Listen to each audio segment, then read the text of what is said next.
Bulan ini, bulan Maret, persis 500 tahun yang lalu, Luther pergi ke Heidelberg. Bukan karena di sana ada universitas paling tua, bukan, tapi karena di sana ada biara Agustinus yang sangat penting. Luther itu Ordo Augustinian, dan dia di situ menyampaikan tesis, so-called Disputatio Heidelbergensis, Disputation Heidelberg Disputation. Lalu dia di situ propose teologi, berharap fellow Augustinian monks itu persuaded dengan apa yang dia sampaikan di sana. Nah, itu menjadi terkenal sekali 15-18. Mungkin secara konten jauh lebih penting daripada 95 tesis yang kita rayakan tahun lalu, yaitu 500 tahun 15-17 . The so-called Theologia Crucis, teologia salib. Teologi salib, apa pengertian Luther tentang teologi salib? Saya pakai slide yang pertama, tolong slide yang pertama ya. Terima kasih. Saya baca kutipan As the Apostle says in 1 Korintus 1:21, jadi ini dari Paulus Saya kutip, for since in the wisdom of God, the world did not know God. Through wisdom, it pleased God through the folly of what we preach to save those who believe. Now it is not sufficient for anyone, and it does him no good to recognize God in his glory and majesty, unless he recognizes him in the humility and shame of the cross. Thus God destroys the wisdom of the wise. Seperti menurut Yesaya 45 yang mengatakan, truly thou art a God who hidest thyself. Apa sih poinnya?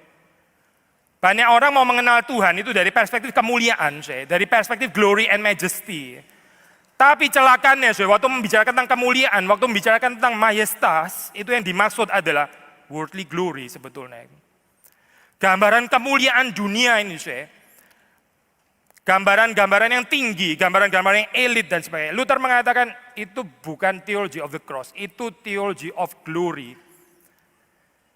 Bilang, hati-hati memperkenalkan kemuliaan Kristus, memperkenalkan Kristus pakai cara-cara kemuliaan duniawi. Coba lihat pejabat-pejabat yang paling gak korupsi siapa? Orang Kristen kan? Coba lihat orang-orang yang paling pintar siapa? Orang Kristen kan? Coba lihat orang yang paling jujur siapa? Orang Kristen kan? Hati-hati, hati-hati dengan kalimat seperti ini. Coba lihat keluarga yang paling harmonis siapa? Orang Kristen kan? Itu bukan gospel yang kita percaya, Gospel yang kita percaya bukan Yesus mati di atas kayu salib untuk orang yang keluarganya harmonis. Gospel yang kita percaya bukan mengatakan Yesus mati untuk orang-orang yang saleh, itu bukan Injil yang kita percaya, bukan. Injil yang kita percaya, Yesus mati untuk orang yang di dalam keluarganya juga nggak harmonis. Yesus juga mati untuk dia, Yesus mati untuk orang-orang yang nggak jujur seperti saudara dan saya. Yesus mati untuk orang-orang yang tidak righteous, itu Injil yang kita percaya, Tapi ada orang memperkenalkan Injil dengan cara yang lain, pakai cara kemuliaan dunia. Lihatlah yang paling pintar, yang paling berbakat, yang paling tinggi, yang paling siapa? Orang-orang Kristen kan, sumbangsihnya siapa? Kristen kan semuanya. Hati-hati, hati-hati. Kalau Yesus datang dengan cara seperti ini, dia nggak akan lahir di Bethlehem, tidak. Dia lahir di tempatnya kaisar saja sekalian, di istananya kaisar, jadi kaisar sekalian. Itu adalah versi theology of glory, katanya Luther. Tapi coba lihat di sini, kenapa dia mati di atas kayu salib? In the humility and shame of the cross, itu sesuatu yang hina, sesuatu yang memalukan. Kalah, gagal, kolaps semuanya, sampai murid-muridnya pergi meninggalkan dia, balik lagi lah jadi nelayan, kirain ikut seseorang visioner, ternyata akhirnya berakhir seperti ini, percuma. Memang waktu kita melihat bijaksana Allah, itu menurut dunia, 1 Korintus 1 mengatakan, memang itu goblok, itu kebodohan. Bisa-bisanya percaya Allah menjadi manusia, itu bodoh sekali. Yang bilang siapa? Yang bilang bukan orang gak percaya, yang bilang Alkitab, yang bilang Alkitab. Dunia akan mengatakan gambaran seperti ini sama sekali nggak menarik untuk dunia. Karena mereka punya konsep mereka sendiri tentang kemuliaan. Mereka tahu apa itu artinya kemuliaan. Mereka bangun sendiri. Tadi di sesi yang lain, orang suka memproyeksikan pikiran mereka tentang Yesus. Orang suka memproyeksikan pikiran mereka tentang Allah. Mereka bangun sendiri konsep-konsep kemuliaan, konsep glory. Pada akhirnya didapati bahwa itu semuanya adalah gambaran worldly glory. Gambaran kemuliaan dunia sebetulnya itu. Lalu kita melihat salib di situ, gambaran orang yang rentan, rapuh, tersiksa, nggak bisa apa-apa, nggak berdaya. Lalu disembah lagi sama orang Kristen. Gobloknya luar biasa, orang-orang Kristen. Siapa yang bilang? 1 Korintus. 1 Korintus sudah kasih tahu saya, memang ini kebodohan kok menurut dunia. Dunia mencari hikmatnya sendiri, tapi ini saya, kemuliaan salib, saya, Luther mengatakan kemuliaan salib ini saya, hidden, saya, nggak bisa dilihat.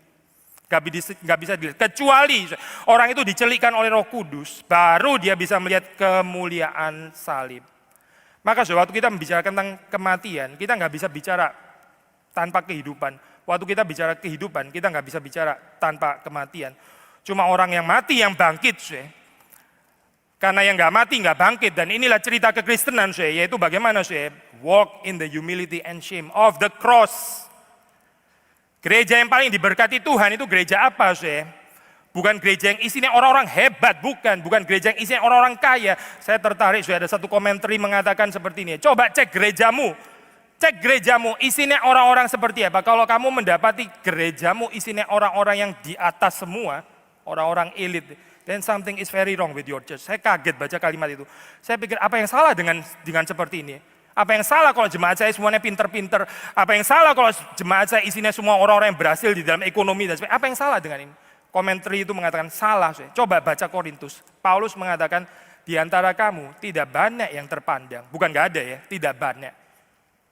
Itu yang dibilang Paulus, di antaramu tidak banyak yang terpandang.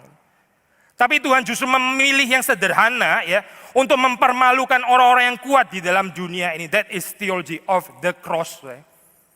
Orang-orang yang marginal, buangan ya, orang-orang yang nggak dipandang di dalam dunia ini. Nothing. Yang dunia ini sama sekali nggak tertarik untuk menghormati mereka. Orang-orang ini Tuhan membentuk satu new community, ini ciptaan baru dari orang-orang seperti ini. Tuhan nggak diskriminatif dengan orang-orang kaya, memang tidak.